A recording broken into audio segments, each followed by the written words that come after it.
नमस्कार दोस्तों, आज हम आपके लिए लेकर आए हैं एक YouTube वीडियो जिसमें हम नेपाल के पशुपतिनाथ मंदिर की गहराई से जानकारी देंगे। इसमें शामिल है इतिहास, वास्तुकला, पूजा अर्चना, प्रमुख त्योहार, महत्वपूर्ण स्थल और यात्रा टिप्स। काठमांडू की शांति में स्थित बागमती नदी के किनारे नेपाल का सबसे पवित्र हिंदू स्थल पशुपतिनाथ मंदिर, जो एक आध्यात्मिक शक्ति और सांस्कृतिक विरासत का प्रतीक है। पशुपतिनाथ की उत्पत्ति कम से कम 5वीं सदी ईसा पूर्व की मानी जाती है, जबकि सबसे पुराना दस्तावेज 400 ईस्वी का मिलता है। वर्तमान संरचना 15वीं से 17वीं सदी में बनी थी, जब लिच्छवी राजा और मल्ल वंश ने इसे पुनर्निर्मित किया। एक पौराणिक कथा के अनुसार एक बार मुनि निकुंभ हिमालय क्षेत्र में गहरी तपस्या कर रहे थे। वे शिव के परम भक्त थे और उनकी भक्ति से प्रसन्न होकर भगवान शिव ने उन्हें पशुपति विद्या यानी कि जीवों को मोक्ष देने की शक्ति प्रदान की। लेकिन इस रहस्य को इंद्र जानना चाहते थे, क्योंकि वे इसे स्वर्गलोक में प्रयोग करना चाहते थे। उन्होंने मुनि निकुंभ की तपस्या भंग करने की कोशिश की। जब मुनि ने यह देखा तो वे अत्यंत क्रोधित हुए और उन्होंने इंद्र को श्राप देने की ठानी। इंद्र ने घबराकर भगवान शिव की प्रार्थना की। शिवजी ने निकुंभ मुनि को शांत किया और कहा कि वे खुद इस विद्या का उपयोग करेंगे और पशुपतिनाथ यानी संपूर्ण प्राणियों के स्वामी बनकर संसार को कल्याण का मार्ग दिखाएंगे। एक अन्य कथा के अनुसार प्राचीन समय में काठमांडू में कई राक्षसों का आतंक था, जो निर्दोष पशुओं और मनुष्यों को कष्ट देते थे। देवताओं ने भगवान शिव से सहायता मांगी। भगवान शिव ने अपनी दिव्य शक्ति से इन असुरों का संहार किया और समस्त प्राणियों की रक्षा की। इसके बाद सभी देवताओं ने उन्हें पशुपतिनाथ की उपाधि दी। इसी स्थान पर आज काठमांडू का प्रसिद्ध पशुपतिनाथ मंदिर स्थित है। महाभारत के अनुसार एक बार शिवजी को संसार के मोह से विरक्ति हो गई और वे हिमालय में हिरण का रूप धारण कर एक गुफा में रहने लगे। जब देवी पार्वती और अन्य देवताओं ने उन्हें खोजा तो उन्होंने उन्हें पशु रूप में पाया।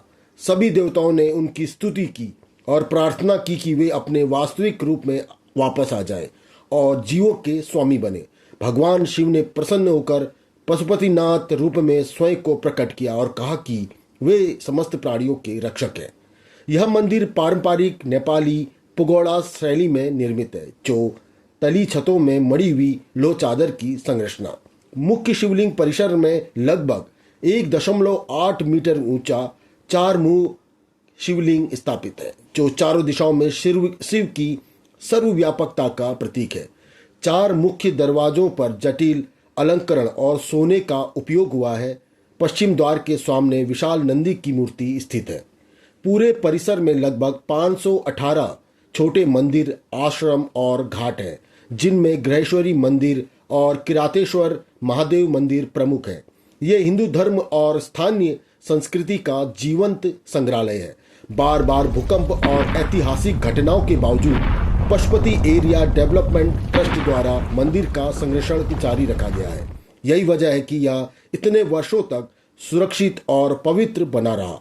यहाँ की पूजा पद्धति हिंदू परंपराओं पर आधारित है।